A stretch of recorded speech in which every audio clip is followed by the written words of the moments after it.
കിഷ്കിന്ധ കാണ്ഡത്തിലേക്കാണ് നമ്മൾ പ്രവേശിക്കുന്നത്. കിഷ്കിന്ധ കാണ്ഡത്തിലെ പ്രധാന ഭാഗങ്ങള് സുഗ്രീവ സഖ്യം, ബാലിവധം, സീതാന്വേഷണം തുടങ്ങിയിട്ടുള്ള കാര്യങ്ങളെക്കുറിച്ച് പറയും. പ്രാകൃതമായിരിക്കുന്ന ഭക്തിയുടെ വളർച്ചയായിട്ട് ശബരിയെയും ഭക്തി ഉണ്ടായി കഴിയുമ്പോൾ ഉണ്ടാകുന്ന വിവേകത്തെ സുഗ്രീവനിൽ കൂടിയും അവിവേകം നശിക്കുക എന്നുള്ളത് ആണ് ബാലിവധം എന്നൊക്കെ ഉള്ളതായിരിക്കുന്ന ഭാഗങ്ങളാണ് ഇന്ന് പറയുക. ഭഗവാൻ ശ്രീരാമചന്ദ്രൻ ലക്ഷ്മണനോടൊപ്പം ശബരി ആശ്രമത്തിൽ നിന്നും പുറപ്പെട്ട് യാത്ര തുടർന്ന് പമ്പ സരസിന്റെ സമീപത്തെത്തി. പമ്പ സരസിലെത്തിയതായ സമയം ശ്രീരാമചന്ദ്രന്റെ മനസ്സിൽ നല്ല ഒരു ശാന്തി, ഒരു സ്വസ്ഥത, സമാധാനമൊക്കെ അനുഭവപ്പെട്ടു. ചിത്തത്തെ, പാപപങ്കിലമായിരുന്ന ചിത്തത്തെ ഭക്തി കൊണ്ട് നിർമ്മലമാക്കി തീർക്കുമ്പോൾ സ്വാഭാവികമായിട്ടും മനസ്സിലുണ്ടാകുന്നതായ ആ ഒരു ശാന്തിയാണ് പമ്പ സരസിൽ എത്തുന്നതായിരിക്കുന്ന സമയത്ത് ഭഗവാന് സ്വസ്ഥത തോന്നുന്നു. ശ്രീരാമചന്ദ്രന്റെ അടുത്തേക്ക് യാത്ര തിരിച്ചതായ ആഞ്ജനേയൻ ഒരു ബ്രഹ്മചാരിയുടെ രൂപം സ്വീകരിച്ചിട്ടാണ് അവരുടെ അടുത്തെത്തിയത്. അപ്പൊ ബ്രഹ്മചാരിയായി തങ്ങളുടെ അടുത്ത് വന്നു നിന്ന് നിങ്ങൾ ആരാണ് എന്നോ അല്ലെങ്കിൽ എവിടേക്ക് പോകുന്നു എന്നൊക്കെയുള്ള ചോദ്യവും ആഞ്ജനേയന്റെ സംസാരവും ഒക്കെ കേട്ടതായിരിക്കുന്ന സമയത്ത് തന്നെ ശ്രീരാമചന്ദ്രനും ബോധ്യം വന്നു, ഇത് സാധാരണ ഒരു ആളല്ല എന്നുള്ളത്. പശ്യസഖേവടുരൂപിണം ലക്ഷ്മണ നിശേഷ ശബ്ദശാസ്ത്രമനേന ശ്രുതം ഇല്ലൊരവശബ്ദമെന്നുമേ വാക്കിങ്കൽ നല്ല വൈയാകരണം വടു നിർണയം. സംസാരിക്കുന്നതായ വാക്കിൽ നിന്ന് ഒരാളുടെ വ്യക്തിത്വത്തെ മനസ്സിലാക്കാൻ സാധിക്കും. ആ സംസാരത്തിലുണ്ടായ സ്ഫുടതയും അക്ഷരങ്ങളിലുള്ളതായിരിക്കുന്ന ആ സ്ഫുടതയൊക്കെ കേട്ട് തന്നെ ശ്രീരാമചന്ദ്രന് മനസ്സിലായി വന്നിട്ടുള്ളത് നല്ല ഒരു പണ്ഡിതനായിട്ടുള്ള ആളാണ്, സാധാരണ ഒരാളല്ല എന്ന് മനസ്സിലായി ശ്രീരാമൻ ലക്ഷ്മണനോടത് പറയുകയും ചെയ്തു.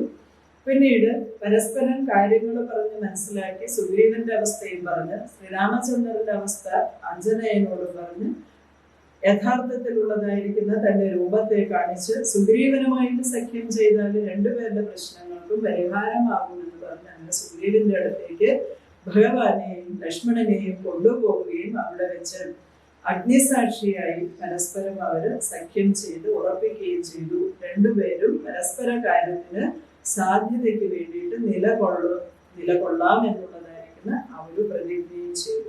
അദംഗ മഹർഷിയുടെ ശാപം കൊണ്ട് ബാലി ഒരിക്കലും ഋഷിമുഖാചലത്തിലേക്ക് വരികയില്ല. ചിത്തശുദ്ധി വന്ന ഒരാൾക്ക് കാലം കൊണ്ട് ഭക്തി ഉണ്ടായി വിവേകം ഉദിക്കും എന്നുള്ളത് നാം ആദ്യം കണ്ടു.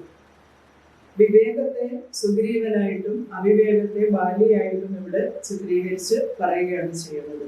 മായയും അജ്ഞാനവും കൂടിച്ചേർന്നതാണ് അവിവേകമെങ്കിൽ മായയും ജ്ഞാനവും കൂടിച്ചേർന്നതാണ് വിവേകം എന്ന് പറയും.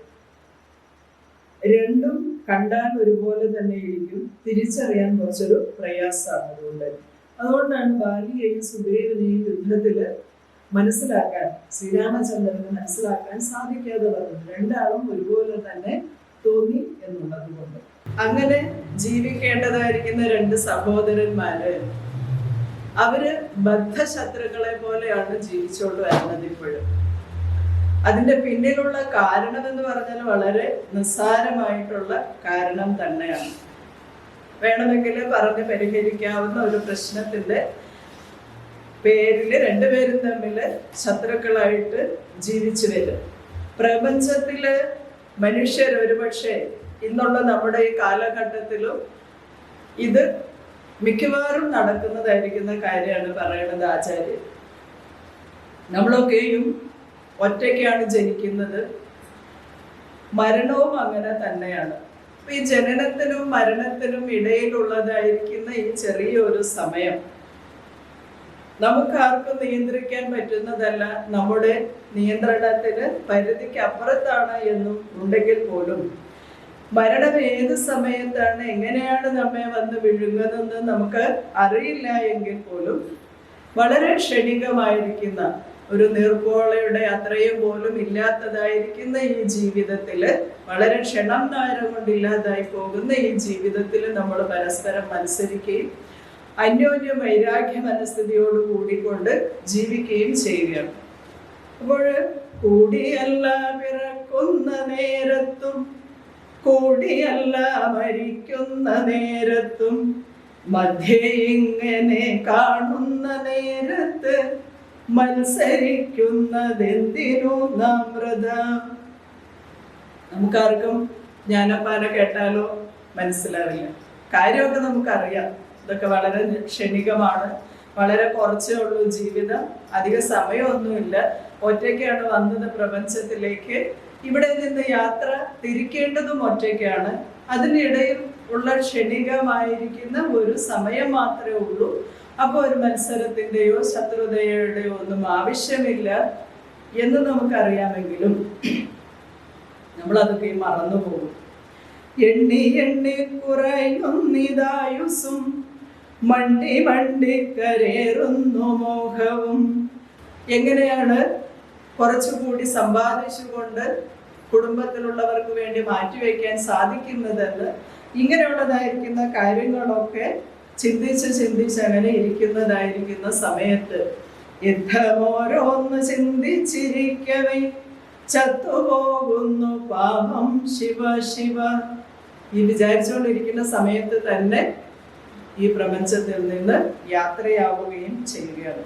അപ്പൊ ക്ഷണികമായിരിക്കുന്ന ഒരു നീർപ്പോളയുടെ പോലും ആയുസ്സില്ലാത്തതായിരിക്കുന്ന ഈ ജീവിതത്തിൽ അതിനെപ്പറ്റി മനസ്സിലാക്കാതെ പരസ്പരം അന്യോന്യം കലഹിക്കുകയും ഒക്കെ ചെയ്യുന്ന നമ്മുടെ വ്യക്തി, ഈ പ്രപഞ്ചത്തിലുള്ള ഇപ്പോൾ ഈ കലിയുഗത്തിൽ നടക്കുന്നതായ കാര്യങ്ങൾ തന്നെ ബാലിയായിട്ടും സുഗ്രീവനായിട്ടും ഒക്കെ രണ്ട് വ്യക്തികളെ നമുക്ക് കാണിച്ചു തരികയാണ് അധ്യാത്മ രാമായണത്തിൽ ചെയ്യുന്നത്. സുഗ്രീവനുമായിട്ട് സഖ്യം ചെയ്തതിനു ശേഷം സുഗ്രീവനെ സംബന്ധിച്ചിടത്തോളം തൻ്റെ ബദ്ധശത്രു ജ്യേഷ്ഠനോടുള്ള സ്നേഹമൊക്കെ സുഗ്രീവനുണ്ട്, എങ്കിൽ പോലും വളരെ ഭയപ്പെട്ടുകൊണ്ടാണ് ജീവിക്കുന്നത്.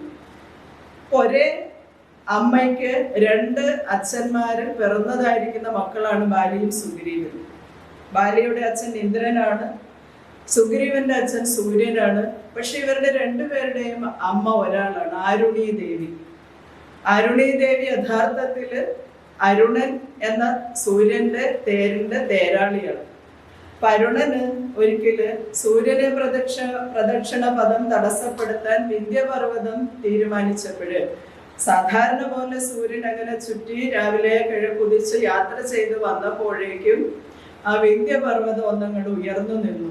തൻ്റെ ഒരു അഹങ്കാരം കൊണ്ട്, തൻ്റെ ഒരു കേമത്വം മറ്റുള്ളവർക്ക് കാണിച്ചു കൊടുക്കാൻ വേണ്ടിയിട്ടാണ് അവര് മറ്റു മേരുപർവ്വതവും വിന്ധ്യപർവ്വതവും തമ്മിലുള്ള ഒരു മത്സരത്തിന്റെ ബാക്കി പത്രമായിരുന്നു വിന്ധ്യപർവ്വതം അങ്ങനെ വഴിയിൽ ഉയർന്ന് തടസ്സപ്പെടുത്തി സൂര്യന്റെ യാത്രയെ.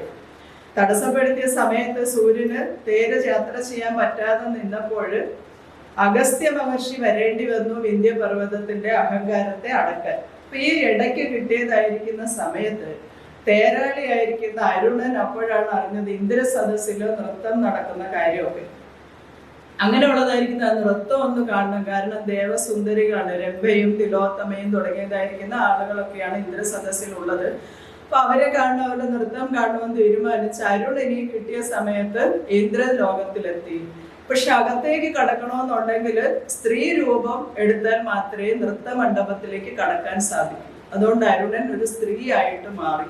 അപ്പൊ അവിടെ ഉള്ളവരൊക്കെ ചോദിച്ച്, പരിചയമില്ലാത്ത ഒരാളെ കണ്ടതായിരിക്കുന്ന സമയത്ത് ചോദിച്ചപ്പോൾ ആരുണി എന്നുള്ളതായിരിക്കുന്ന പേര് പറഞ്ഞു.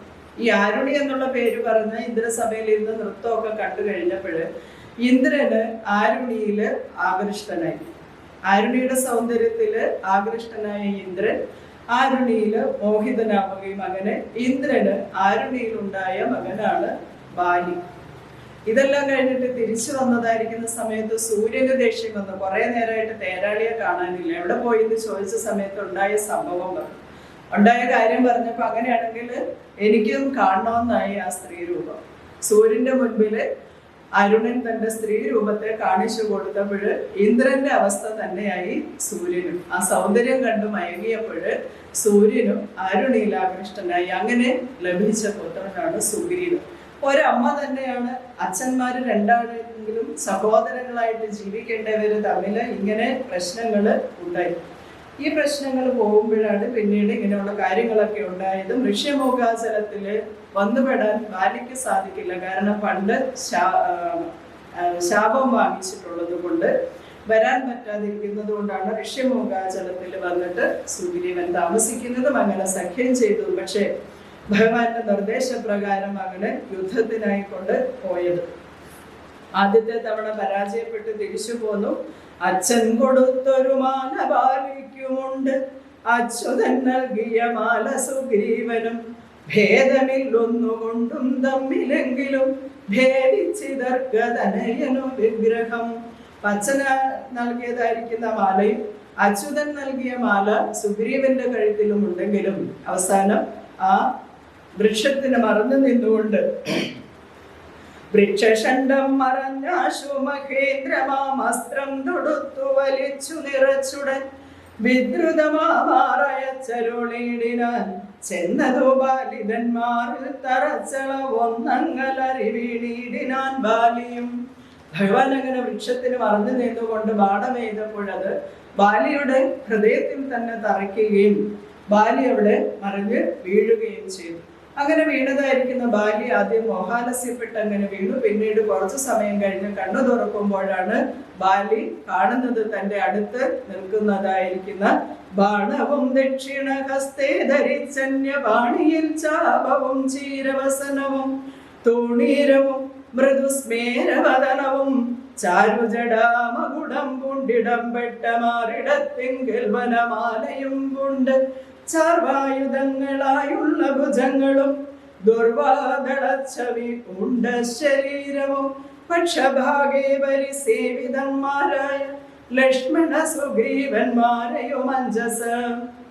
അങ്ങനെ ലക്ഷ്മണ സുഗ്രീവ സമേതനായിക്കൊണ്ട് ചാർവായുധ നേത്രനായിക്കൊണ്ട് അങ്ങനെ വനമാലയൊക്കെ ധരിച്ച് തന്റെ മുൻപിൽ നിൽക്കുന്നതായിരിക്കുന്ന സാക്ഷാൽ മഹാവിഷ്ണുവിനെ ശ്രീരാമചന്ദ്രനെ കണ്ട് ബാലിക്ക് ആദ്യം കോപമാണ് ഉണ്ടായത്. ദേഷ്യം വന്നു ബാലിക്ക്. ആ ഒരു ദേഷ്യത്തില് ബാലി ശ്രീരാമചന്ദ്രനോട് കുറെ ചോദ്യങ്ങൾ ചോദിച്ചു, കുറെ അധിക്ഷേപിച്ചു, കുറെ പരിഹസിക്കുകയൊക്കെ ചെയ്യുന്നു. എന്തു ഞാനൊന്നു നിന്നോട് പിഴച്ചത്, എന്തിനെന്നെ കൊല ചെയ്തു വെറുതെ നീ, വ്യാജേന ചോര ധർമ്മത്തെയും കൈക്കൊണ്ട് രാജധർമ്മത്തെ വെടിഞ്ഞതെന്തിങ്ങനെ, എന്തൊരു കീർത്തി ലഭിച്ചതിതുകൊണ്ട് ചിന്തിക്ക രാജകുലോത്ഭവനല്ലോ നീ. ബാലിയുടെ ചോദ്യങ്ങളാണ്. കുറെ ചോദ്യങ്ങൾ ബാലി ചോദിക്കണം. എന്തിനു വേണ്ടിയിട്ടാണ് നീ എന്നെ ഇങ്ങനെ കൊന്നത്? എന്ത് തെറ്റാണ് ഞാൻ നിന്നോട് ചെയ്തിട്ടുള്ളത്? എന്തുകൊണ്ടാണ് നീ രാജധർമ്മത്തെ മറന്നുപോയത്? കേവലം ഒരു മനുഷ്യധർമ്മത്തിലേക്ക് നീ തിരിച്ചു വന്നത് എന്തുകൊണ്ട്, അങ്ങനെ ചെയ്തത് എന്ത് എന്നൊക്കെ ചോദിച്ചു. എന്തോന്നു സുഗ്രീവനാൽ കൃതമായതും എന്തു മറ്റെന്നാൽ കൃതമല്ലയാഞ്ഞതും. സുഗ്രീവനെ കൊണ്ട് നിനക്ക് എന്ത് കാര്യസാധ്യമുണ്ടാവും? ഇനി എന്നെ കൊണ്ട് നിനക്ക് എന്താണ് സാധിക്കാതെ ഉള്ളത്? ആരറിയാത്തതു മൂന്നു ലോകത്തിലും വീരനാം എന്നോട് ബാഹുപരാക്രമം. നീ അന്വേഷിച്ചാൽ മനസ്സിലാക്കാവുന്നതേ ഉള്ളൂ. ഈ മൂന്ന് ലോകത്തിലും എൻ്റെ കൈകളുടെ ആ ഒരു പരാക്രമത്തെ പറ്റി അറിയാത്തതായിട്ട് ആരാണ് ഉള്ളത്? അപ്പൊ നിന്റെ പത്നിയെ രാവണൻ കട്ടുകൊണ്ടുപോയതിനാണ് നീ എന്നോട് ഇത് ചെയ്തത്. സുഗ്രീവന്റെ സഖ്യം ചേർന്നുകൊണ്ട് സുഗ്രീവനാൽ നിനക്ക് നിന്റെ പത്നിയെ കിട്ടും എന്ന് വിചാരിച്ചിട്ടാണ് നീ ഇത് ചെയ്തത് എന്നുണ്ടെങ്കിൽ എന്റെ ആ പരാക്രമത്തെ നീ അറിയാത്തത് കൊണ്ടാണ്. ലങ്കാപുരത്തെ ത്രികുടമൂന്നത്തോടും ശങ്കാവിഹീനം ദശാസ്യനോടും കൂടെ ബന്ധിച്ചു ഞാനരനാഴിക കൊണ്ടു നിന്നന്തികെ വച്ചു തൊഴുതേനു മാതരാൻ. ധർമ്മിഷ്ഠനെന്നു ഭവാന ലോകത്തിങ്കിൽ നിർമ്മലന്മാർ പറയുന്നു രഘുപതേ. നിന്റെ പത്നിയെ കൊണ്ടുപോയ ലങ്കാപുരിയെ രാവണനോട് ചേർന്നുകൊണ്ട് ഒരു നിമിഷം കൊണ്ട് എടുത്തു കൊണ്ടുവന്ന് നിന്റെ മുൻപിൽ വയ്ക്കാനുള്ള കഴിവ് എനിക്കുണ്ടല്ലോ. ധർമ്മിഷ്ഠനാണ് അങ്ങന്ന് ലോകം മുഴുവനും പാടിപ്പുകഴ്ത്തുമ്പോൾ അങ്ങ് എന്തുകൊണ്ടാണ് എന്നോട് ഇങ്ങനെയൊക്കെ ചെയ്തത് എന്നുള്ളതായിരിക്കുന്ന കാര്യങ്ങളാണ് ബാലി ചോദിച്ചത്. അപ്പൊ സുഗ്രീവന്റെ ബന്ധുത്വം കൊണ്ട് നിനക്ക് നേട്ടമൊന്നും ഉണ്ടാകാൻ പോകുന്നില്ല. നിരപരാധിയായിരിക്കുന്ന എന്നെ ഇപ്പൊ പറയുന്നുണ്ട്, ഞാനൊരു മൃഗമാണ്, കുരങ്ങാണ്. എൻ്റെ മാംസം നിങ്ങൾക്ക് ഭക്ഷിക്കാൻ കഴിയില്ല, പിന്നെ അപരാധമൊന്നും നിന്നോട് ചെയ്തിട്ടില്ല, പിന്നെ എന്തുകൊണ്ടാണ് എന്നോട് ഇങ്ങനെ ചെയ്തത്? അത് ധർമ്മത്തിന് വിരുദ്ധമല്ലേ എന്നുള്ളതായിരിക്കുന്ന ചോദ്യം ബാലി ഭഗവാനോട് ചോദിച്ചപ്പോൾ വളരെ മൃദുഹാസത്തോടു കൂടിയിട്ട് ശ്രീരാമചന്ദ്രൻ അതിന്റെ മറുപടി പറഞ്ഞു ബാലിയുടെ അടുത്ത്. ധർമ്മത്തെ രക്ഷിപ്പതിനായുധവുമായി നിർമത്സരം നടക്കുന്നതു നീളെ ഞാൻ, പാവിയായോരധർമ്മിഷ്ഠനാം നിന്നുടെ പാപം കളഞ്ഞു ധർമ്മത്തെ നടത്തുവാൻ നിന്നെ വധിച്ചിതു ഞാൻ. മോഹബദ്ധനായി നിന്നെ നീ ഏതും അറിയാഞ്ഞതുമെടു. പുത്രഭഗനി സഹോദര ഭാര്യയും പുത്രകളത്രമും മാതാവും ഏതുമേ ഭേദമില്ലെന്നല്ലോ വേദവാക്യമത്.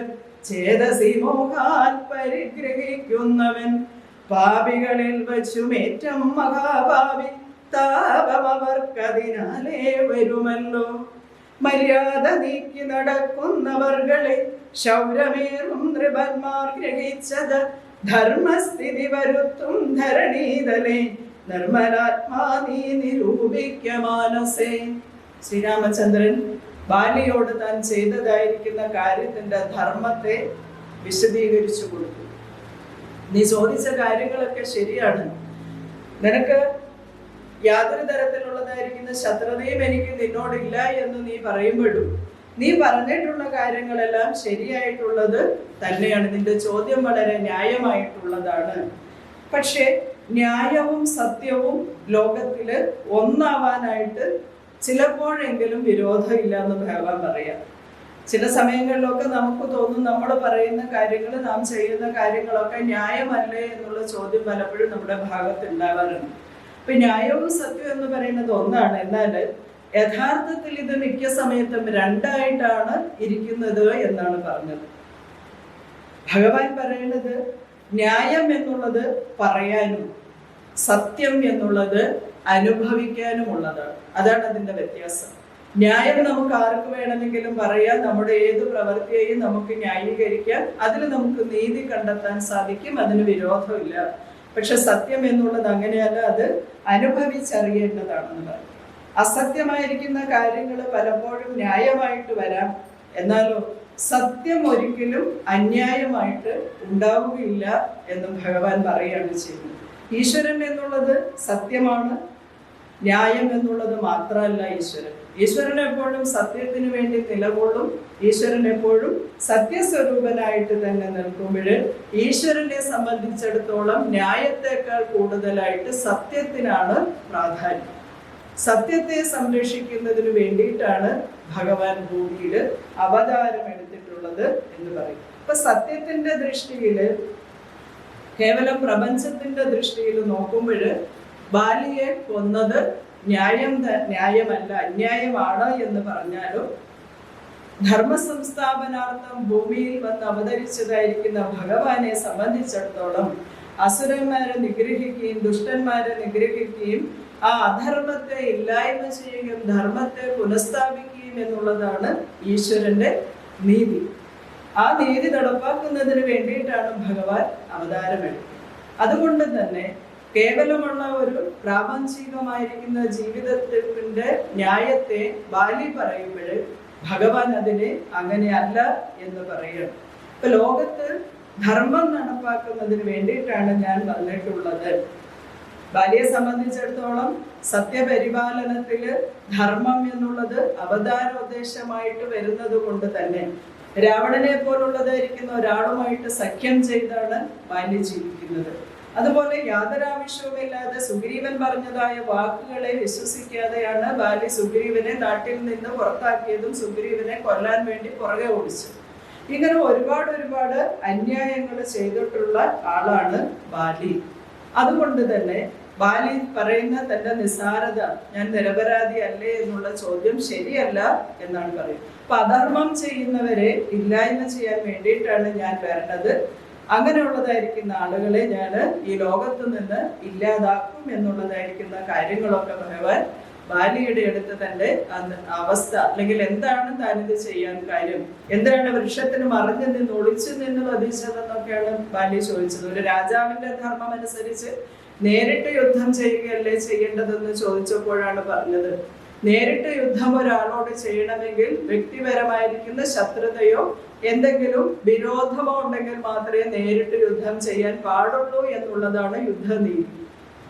ശ്രീരാമചന്ദ്രനെ സംബന്ധിച്ചിടത്തോളം ബാലിയോട് നേരിട്ട് യുദ്ധം ചെയ്യേണ്ട ആവശ്യമില്ല, കാരണം നേരിട്ടുള്ള വിരോധമില്ല. ബാലി ഭഗവാൻ അനുഗ്രഹത്തോടു കൂടിയിട്ട് ആ ഭഗവത് പാദങ്ങളില് പ്രാപിക്കുന്നതായിരിക്കുന്ന കാര്യങ്ങളൊക്കെ പറഞ്ഞ് കിഷ്കിന്ധാകാന്ഡത്തിലെ ബാലി നിഗ്രഹം എന്നുള്ള ഭാഗം സമർപ്പിക്കുകയാണ്. പിന്നീട് ഇനിയിപ്പോ നാളെയുള്ള ഭാഗങ്ങളില് താര ഭർത്താവിന്റെ മരണം കേട്ട് നിലവിളിച്ച് ഓടിയെത്തിയതായിരിക്കുന്ന താരയ്ക്ക് ഭഗവാൻ നൽകുന്ന ജ്ഞാനോപദേശങ്ങളും സുഗ്രീവ അഭിഷേകങ്ങളും ചാതുർമാസ്യ വ്രതവും തുടങ്ങിയതായിരിക്കുന്ന കാര്യങ്ങളും പിന്നീട് സീത അന്വേഷണത്തിനായി കൊണ്ടുള്ള വാനരന്മാരുടെ നോക്കുമൊക്കെയാണ് കിഷ്കിന്ധാകാന്ഡത്തിന്റെ അടുത്ത ഭാഗങ്ങളിൽ നമുക്ക് നാളെ പാരായണം ചെയ്യാനായിട്ടുള്ളത്. അതിനുവേണ്ടിയുള്ള അനുഗ്രഹം നമുക്ക് ഉണ്ടാവട്ടെ. ജഗദംബികയായിരിക്കുന്ന മഹാദേവി പരമേശ്വരി നമ്മിൽ ഓരോരുത്തരിലും ശക്തി സ്വരൂപിണിയായിട്ട്, അമ്മയുടെ കാരുണ്യമില്ലെങ്കിൽ നമുക്ക് ആർക്കും ഒന്നും ആവില്ല. ആ ഒരു ശക്തിയായിട്ട് നമ്മിലൊക്കെയും അമ്മ പ്രധാനം ചെയ്യട്ടെ, അമ്മ പ്രവർത്തിച്ച് അനുഗ്രഹിക്കട്ടെ എന്ന് പ്രാർത്ഥിച്ച് ഇന്നുള്ളതായിരിക്കുന്ന കാര്യങ്ങള് ആ പാദങ്ങളിൽ സമർപ്പിക്കും. ശ്രീ മഹാദേവി